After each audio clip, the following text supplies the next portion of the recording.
All right, hello, my name is Jacob Morrison. This is the Valley Labor Report.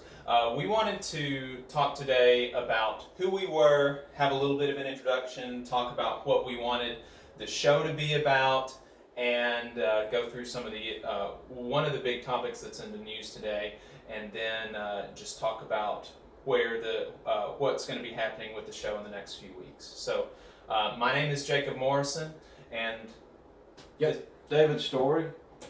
So I'm going to go through some of my background, some of my history, like why I joined the labor movement, why I'm so passionate about it, and what makes me want to be as active as I am. So I'm the Secretary-Treasurer for the North Alabama Area Labor Council. We have just reorganized that. We're working through that process. I'm the Branch Secretary of the Huntsville IWW, and I'm a member of the American Federation of Government Employees, Local 1858, representing 11,000 workers on and off the arsenal. I came to the labor movement because I've always had a strong feeling to help the least of these, to help folks have a better life. I've always been unnerved by so much of the suffering that's been going on, and like a lot of people who have that kind of inclination, that have those kind of feelings, partisan politics was what seemed the most natural path forward, right? That's what a lot of folks who feel like they want to help people, they feel like they need to either support Democrats or Republicans, they need to go knock doors for candidates. That seems like the most obvious thing. That's where the media pushes us towards. And so that's what I did. For like 2 or 3 years, I was really, really active in party politics. I knocked on 1,000 doors for candidates. In just 1 year, I made 1,000 phone calls. I donated as much as I could to candidates. I really threw myself into that kind of, into that environment. And in 2018, immediately following the elections, I kind of had I tried to assess what I was doing with my time and whether or not it was really productive, right? So I was knocking on doors for Democrats. I did a lot of work for the Democratic Party. And in 2018, we lost more than 70 seats in the state of Alabama. And we did not win a single statewide race. So those countless hours that I spent did not make a single person's life better. And that was really crushing for me.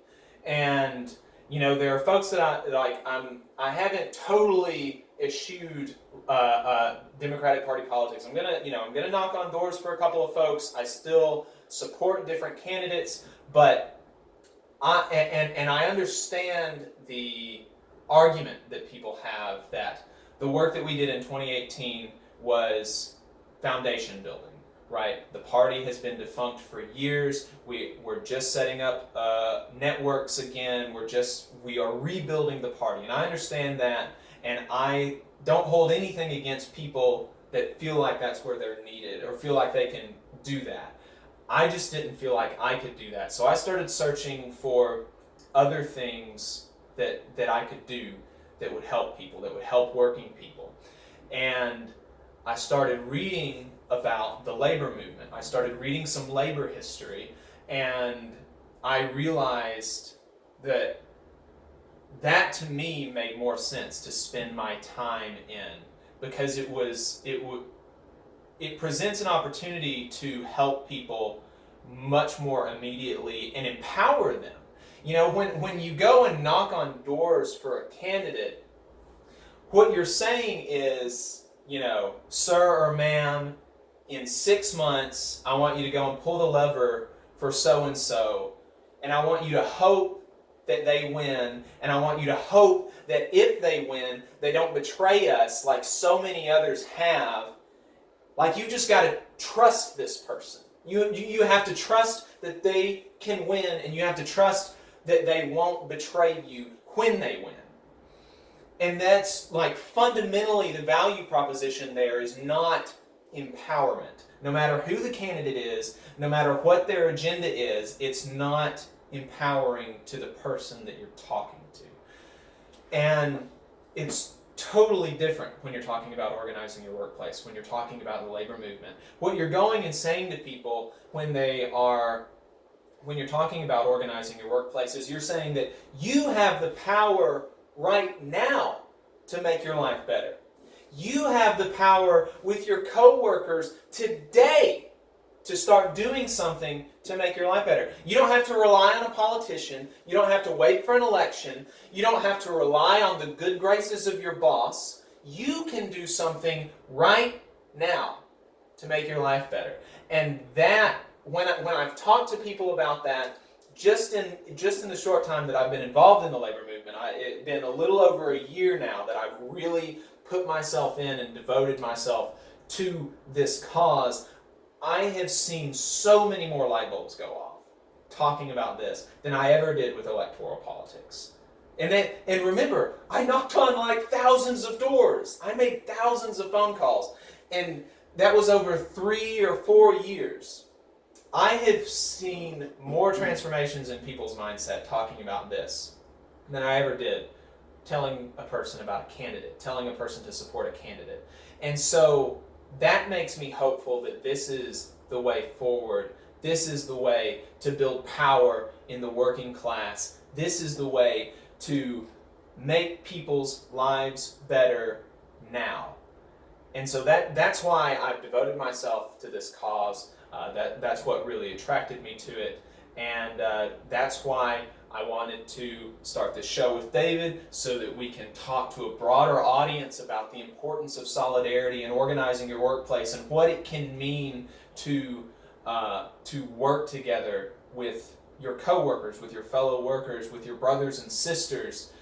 That means so much to me, and I think that it can mean so much to so many people. Like, it doesn't matter what you're going to do in November. It doesn't matter any of your personal policy preferences as far as what happens in Montgomery or DC. You just need to believe that your life can be better and that you want your brothers and sisters' lives to be better. And you want that now. Like, all you got to do is work together with them. And so that's what attracted me to it. That's why I have really devoted myself to this, and that's what I find hopeful about it.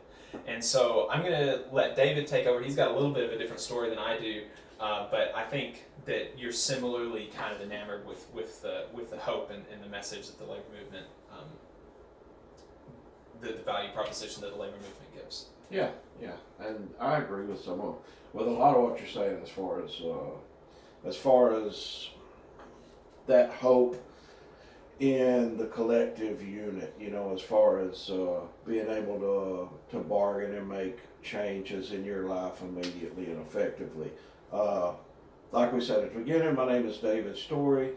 I'll give you a little bit of my background. I've been a union member since I was 16, so I started out with UFCW sacking groceries at the local Food World. I've been a steel worker, believe it or not, a machinist. I'm an IWW member. So right now I'm president of the local 44, the Machinist Union in Decatur. Also the Secretary Treasurer for the State Council of Machinists, which handles more of the legislative needs of not just the Machinist Union, even though we try to focus on that, but all unions in the state of Alabama. So I kind of look at it from a different perspective, in as much that I have not been as political as Jacob as far as volunteering my time, donating my money and things like that. I come from a third generation union family. So my grandmother was a union worker, my father was a union worker, and they pretty much told me from the time that I can remember, if you want to have a good job, good benefits, good pay, be able to raise your family with dignity, then you need to join a union. You need to find a union. If you can't find one, you need to organize in your workplace. That was kind of what was preached to me from day one. So luckily, I've always been able to find those places, seek them out, and my family has benefited tremendously from it. So I think the biggest difference being early on, I recognize that regardless of who you have in office, and that's one of the things that I really push hard, especially being from Alabama, because you've got such a right-leaning constituency here. Regardless of who you have in office, at the end of the day, it's the workers that are going to affect change in Montgomery or in D.C.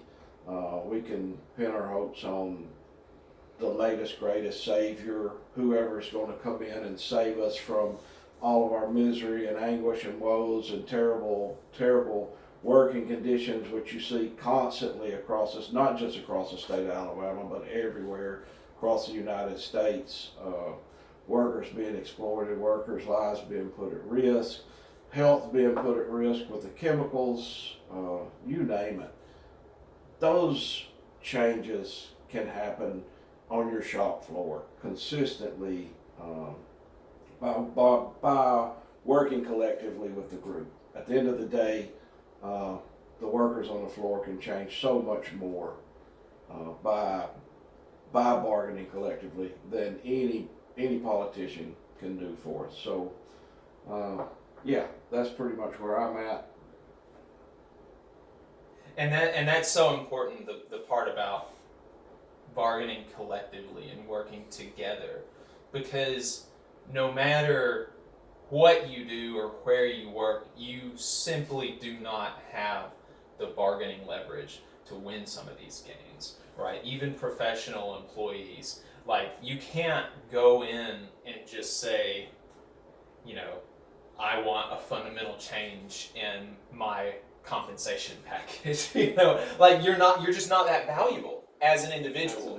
As an individual, you are simply not that valuable to any corporation. They can find somebody else that'll do your job just as good as you.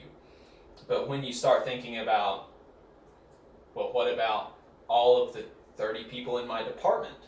What about all 100 people that work for the company? Then your leverage just totally changes. If you've got everybody that's working together that's in the same mind and they're working towards the same goals, like, they have to give in to what you're saying, to what you need. Something that I've always, one of my favorite stories from the Bible is actually the Tower of Babel, because God saw what the people were doing.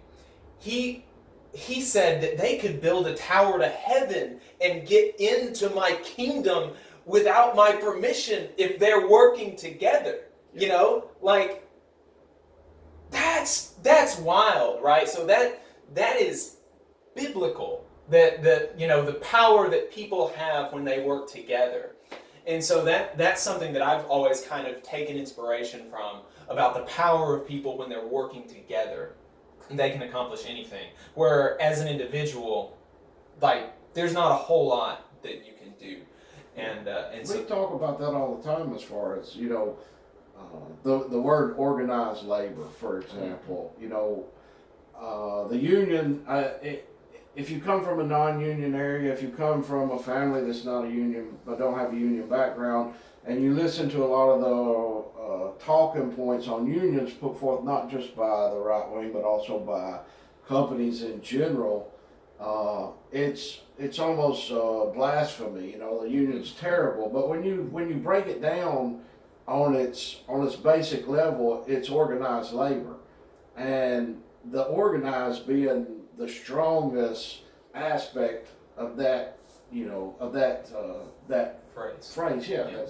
And so when you look at your companies in general, they're highly structured. They're highly built on authoritarian rule, as far as your plant manager, your medium level managers, mid-level managers, your floor level managers, and it's extremely structured and organized.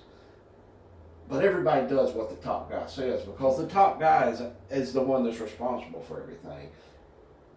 So long as you don't have a union, what we consider unorganized labor, you are as like various little pebbles going up against one wall.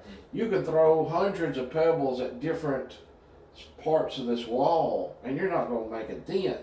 But once you organize together and you get that cohesiveness, then what you're doing is taking the management or the corporate level of the company, and you've effectively done the exact same thing that they've been doing for hundreds of years, is organizing in the workplace. Right. And you can build off of that, and you can begin to chip away and make those gains as workers collectively, as opposed to just unorganized or an anarchist type movement. So yeah, I think that really speaks to everything as far as the union goes. And then on the other side, you look at I say on the flip side, you look at organized labor versus organized management. The biggest positive point of organized labor is it is the epitome of democracy. And you know, you always hear anytime somebody starts talking about organizing in the workplace or unions where you don't have a union, and one of the first things that the company champions out is you're going to have some labor boss from somewhere up in New Jersey or New York or Pennsylvania coming down here and telling everybody how to do things. And that is exactly opposite. They believe that. They truly believe that because that's what they have. They have some corporate boss located a few 100,000 miles away saying, hey, this is what y'all are going to do, and whether you like it or not, you're going to do it or you're going to hit the road. Right. The difference between us and them is we get to vote on everything that we do. So it comes before the body, and everybody says, hey, we think this is a great idea. Let's take a vote on it. We vote on it, and then if democracy wins, we carry forward with a game plan. Right. Unlike being told this is what you're going to do. And so the organization part, yes, but we also have the democracy part, which is, I think, is just the utmost importance. Right. Yeah. That's and that's so different from how people are taught to imagine how a workplace is supposed to be run. Yeah. Right. You hear all the time, like, this isn't a democracy, this is a dictatorship. And it's like, well, why should we accept that? Why should we accept the workplace being a dictatorship? We would never accept our country being a dictatorship. And, folks always say, like, well, you can always get a different job. And it's like, well, you can always move to a different country. That doesn't make the dictatorship any more valid or legitimate that you can move to a different country. Like, that doesn't make any sense, and so there's like fundamentally no right that people have to make these companies dictatorships.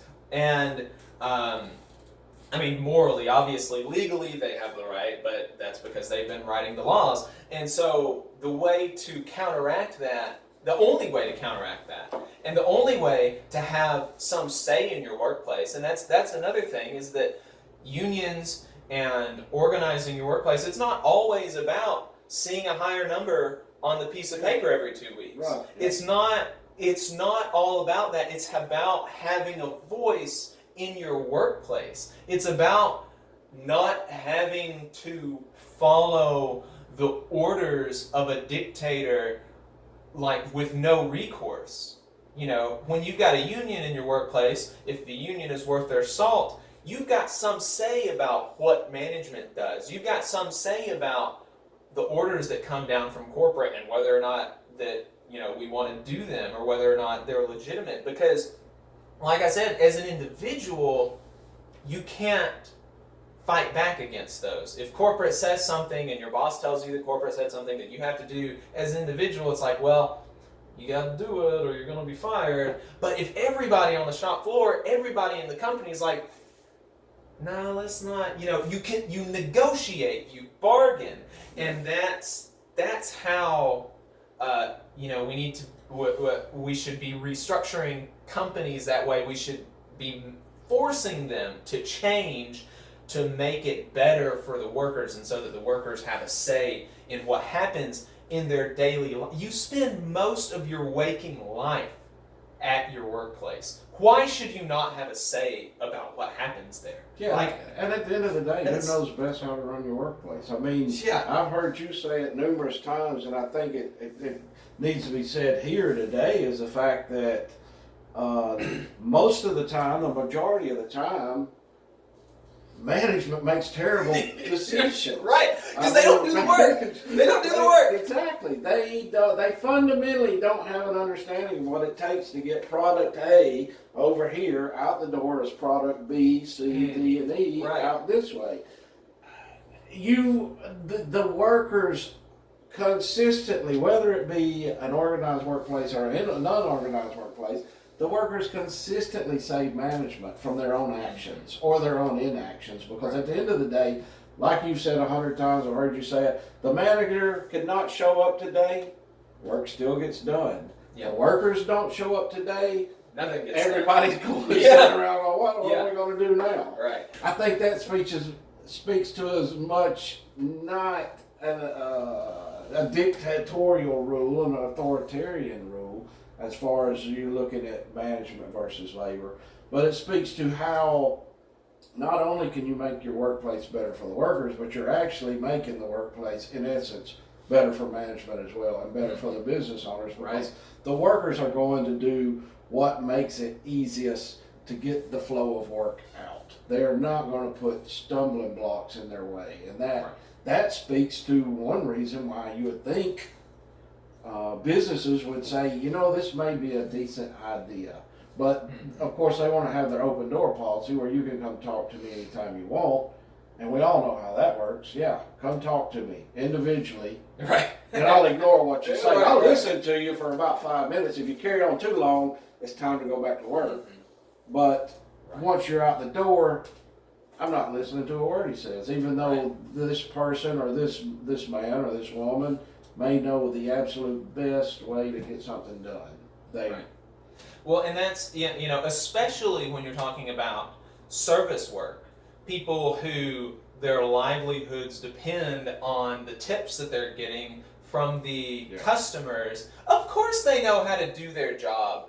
Of course they've got a vested interest in the company doing well. Any worker has a vested interest in the company doing well, that nobody wants their company to go under. In 2008, the UAW sacrificed so much to keep GM, I think it was, from going bankrupt. Of course the workers don't want their company to go bankrupt. I worked in and like you were saying about if the boss doesn't come in, well, the work keeps going. I worked in a restaurant for 3 years. The owner lived in Chattanooga. Yeah. He came down to the store like 3 times a year. Almost never saw him, and the work got done. And that restaurant would still be open if he had listened to the people at our store saying, we need raises so that people will want to work here. No one was getting any raises. I worked there for 3 years, and nobody around me got a raise. There were multiple people that were there from the time that I started. Nobody got a raise. People in the back were making $8 an hour. This is in 2018 when I left. No one worked. We couldn't attract any talent. If they had listened to what everyone at the store was telling them, that we need better working conditions, we need better pay, better benefits, it would still be in business because we would have still had people coming to work there, but they didn't because they thought they knew better, or they thought that he wanted more money for his 2 houses and a jet ski that he's got in Florida and Chattanooga. And so now the business is gone, right? The store is closed. I was talking to some folks at another restaurant here in town that basically the same thing is happening. The manager thinks he knows what he's doing. He's making horrible decisions, and they are losing revenue year over year because he keeps making poor decisions. And these people who are on the front lines of the decisions, who are facing the consequences of the decisions that he's making, are telling him, we're gonna be closed this time next year or in 2 years if you don't start making some changes. But he doesn't have to, because they're coming to him as individuals, or even 2 or 3 of them are saying, hey, this is what we think, but they aren't really and truly organized and willing to say, look, we're going to slow down work if you don't listen to what we're saying. Look, we're going to walk out if you don't listen to what we're saying. We know what's best for this company. We know how to do our jobs, and you need to listen to us. They weren't doing that. We weren't doing that. And so nothing is changing. Yeah. And I think that speaks to what you were talking about a while ago, as far as where people say, well, if you don't like the rate of pay that you're getting, or if you don't like your working conditions, go somewhere else. Right. Well, that's what they've done. Yeah, they went somewhere else, and the business went under. I mean, and that is terrible for businesses as well. Right. At the end of the day, it's terrible for businesses as well. One of the other things that you talked about we were going to cover was the COVID-19 that's so big in the news today. Everybody's panicking, buying toilet paper, buying paper towels. I hadn't been to the grocery store yet, but I'm dreading it because normally I go once a week, and I got a funny feeling I'm not going to be able to get my weekly supply of toilet paper. Yeah. Regardless, this really is at issue with worker empowerment, because at the end of the day, I seen 2 days ago, I believe it was, they put 1.5. The Fed put 1.5 trillion into the stock market. Everybody's losing money that has any money in the stock market, even though we only make up about 5 to 10% of the entirety of the stock market. Did you see what that 1.5 trillion did to the stock market? Yeah, it gave it a little bump. It gave it a bump for literally 90 minutes. Yeah. And then it went exactly back down to where it was. So we're bailing out, once again, we are bailing out the stock markets, the bankers, the financial institutions, trying to, because like you said, it gave it a little bump and then right back down. And the workers are footing the bill. Right. 1.5 trillion. I mean, most people can't even comprehend how many millions. That's enough to give every American like $3,000 or $4,000. Yeah. So that's a lot of money. At minimum, at least a month's time off. Yeah. They could have said, everybody just stop work. Right. We're gonna pay y'all for a month. Your average worker. Now, granted, you're gonna have some. Some people that's going to make a little bit more. You're going to have people that make a little bit less, but the average would be roughly a month's time off, and that's kind of where we're at with the whole point behind this radio show, and then the YouTube and Patreon and everything else is we as workers are going to have to start coming together and recognizing that the politicians are no longer saving us. They never have saved us. Right. But we continually believe that if we have this savior that, make America great again, or change, or a future to believe in, all of these great slogans are going to somehow miraculously make all the legislators, all the senators think, you know what, we've been treating all these workers bad here lately. Right. We really need to start doing some work for them. It's not going to happen. So we've got to start making those changes at a grassroots level, on the shop floor, one shop floor at a time. When you get enough people pushing for legislation, you don't have to worry about if there's a Democrat or a Republican or a Libertarian in office. Change will happen. Change will occur. Right. That's what happened in West Virginia and Kentucky when the teachers went on strike. Republican governors who were Kentucky, the governor actually just flat out went to war with the teachers, was saying they were selfish, was saying that kids were going to be raped because of these teachers going on strike. He went to war with them, and what did he do? He bent the knee, and he signed what they told him to, and he went whimpering with his tail between his legs and did what he was told because he doesn't have a choice. Yeah. When workers stand together, it doesn't matter who's in office, and that's how history.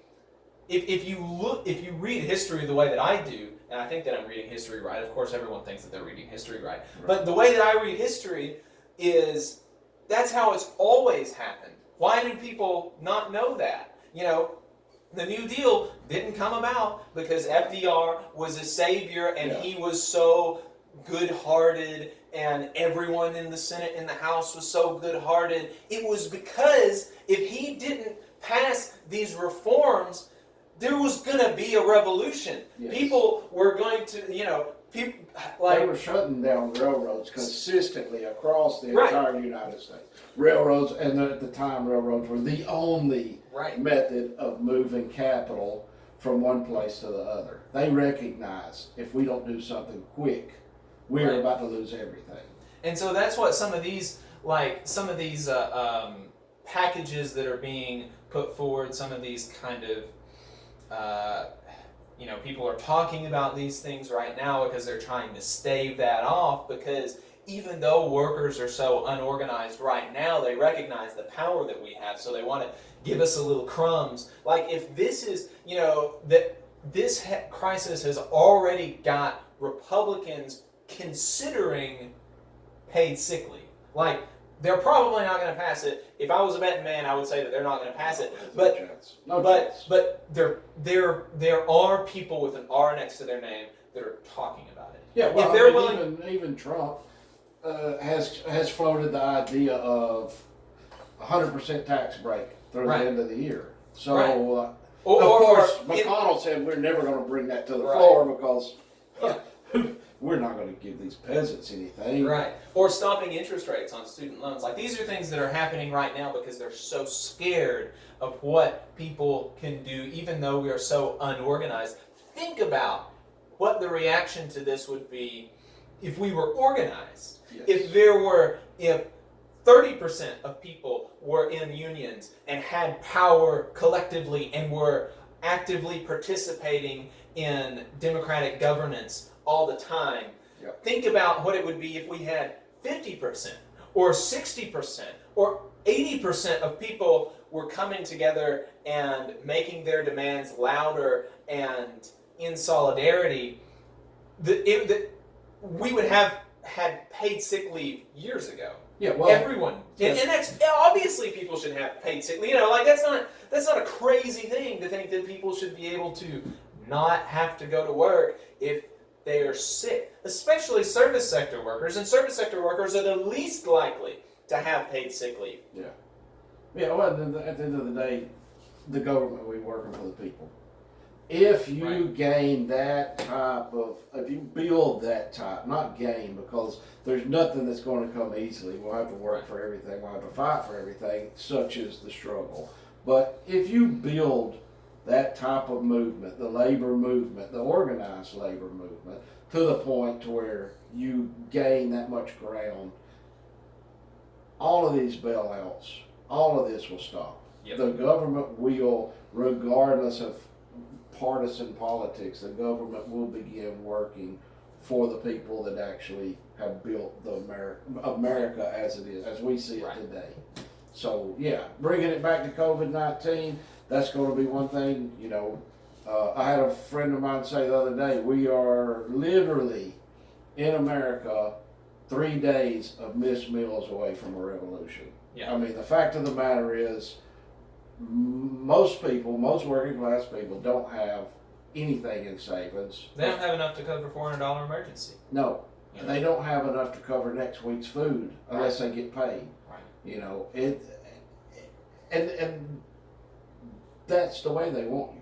Right. And I know that sounds conspiratorial, but the fact is, that is exactly the way capital wants you. They want you starving and begging for your next meal from them. Right. And it's the absolute worst place And to they- be, because they are the abusers Right. and we are the abused. And they don't want you to realize that they are dependent on us. Yes. Right? They, of course, we are, as unorganized laborers, as unorganized workers, we're of course going to be dependent on these massive multinational oligopolies for our next meal. But fundamentally, if we become organized, they are dependent on us for their next meal. And they don't want you to know that. They don't want you to know that if everybody stood together with each other, that they would be the ones with the smaller leverage. Begging for the scraps. Right. Because at the end of the day, who's doing the work? Who's doing the work? Who is laying the rails? Who is building Walmart? Who is doing the work? It ain't Jeff Bezos. Yeah. It ain't Bill Gates. Yep. It's it ain't Elon Musk. Sorry to say, there's some folks who's got some stand issues with him, right? They really like Elon Musk, but it ain't him. He's got a bunch of engineers working for him. He's got a bunch of blue-collar workers working for him. Yeah. Well, not just blue-collar. You hit on a good point right there. He's got a bunch of engineers working for him, not just blue-collar. And that is something that really the labor movement needs to look at as far as expanding, is bringing in the engineers, bringing in, because regardless of what, the company wants to keep the professionals away from the what we would call more non-professional or more blue-collar work. Whether it's pouring steel, pouring iron, running wire, what have you. They love to create wedges in between what the Indians would call caste systems, because if you can keep people separated from each other and make somebody think they're a little bit better, their elitist mentality kind of takes over. But that's where the labor movement really needs to start forming up and saying, banding together and saying, the engineers, I mean, you work for the Army Corps of Engineers, you're professional, you get it, but a lot of them don't. Right. And they don't realize that, hey, Mr. Fancy Engineer that's got this real fancy degree, like, you're on the same side as the migrant farm worker. Yeah. Like, you are closer to being homeless than you will ever be to being Mr. Bezos. Yeah. Right? You are not on their side. They are not on your side.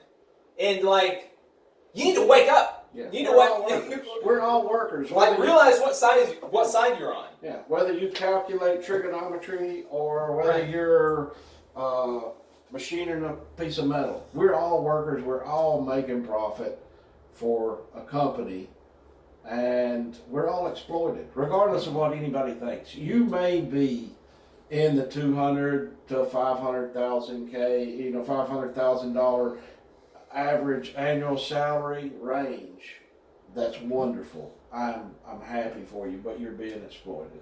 Your labor, regardless of whether it is your intellect or your back labor, is still being exploited. Somebody is making a profit off of you, and you will be much better if you band together as workers in general and say, look, we're all one. We demand to be recognized at the table, and we're going to negotiate as one. Yeah. Until then, we're going to keep praying for a savior. We kind of got off the topic of the. This is the passion of the labor movement, and it's no matter what topic that you try to focus on, the passion continues to come out, and it continues. Well, it's because the answer is the same. The answer is the same. Like, what's the issue? The answer is come together and organize. That's the answer. What's the question? Right. The answer is organize, stand together with your fellow workers, and know what side you're on. What's the question? Yes. The answer is realize the side you're on. What's the question? Yeah. And that's and so that's going to be a theme that we're going to be talking about a lot in the show. Yeah. And if that's if that kind of wraps up what is there anything else that you want to say? No, I would just say, like he said, this is the same thing we're going to be talking about every week on 92.5 FM. We really need your support. Jacob and I are workers just like everybody else is. We are funding a lot of this out of our own pocket. We're donating our time. We're not making any money off of this. This whole concept was put together because we believe that we can help people in not just in Alabama, because of course this is going to be nationwide or international when it gets to YouTube and things like that. But we believe we can help people. We can change the mindset of people, but we also really need your help, because this is expensive operation. It's going to be if we don't have commitments from people, we are going to be paying out of pocket. We in the process of signing a 1-year agreement.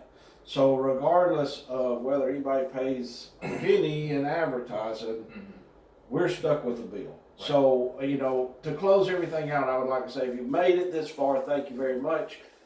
Hopefully we were interesting, but we need some help. If we've got the Patreon set up, you can donate as little as, what is it? $3 a month. I mean, $3 a month. If you believe in the movement, then there's a lot of you out there that's going to be. There's going to be a lot of your members, going to be a lot of my members across the nation that's going to say, we're doing good work. Right. But if you believe in the movement, if you believe that you can help people, throw in a few dollars. I promise you, we're not going to be profiting off of it. Right. Or if you're in a union or a nonprofit or even a business and you want to advertise, hit us up. We have really reasonable advertising rates, I think, and you'll be on the air on 92.5 WVNN. We would really like to work with organizations that have similar missions to us, and we'd be open to anybody advertising, of course. And so, let us know if you're in a position where you could get your organization to advertise with us. Let us know. It would be good for your organization. Obviously, it would really help us. But as an individual, if you want to throw us some money on Patreon, we are at patreon.com/the Valley Labor Report.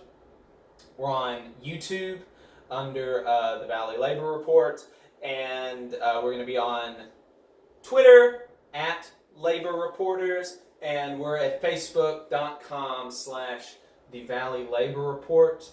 Yep. That wraps up everything that we wanted to talk about.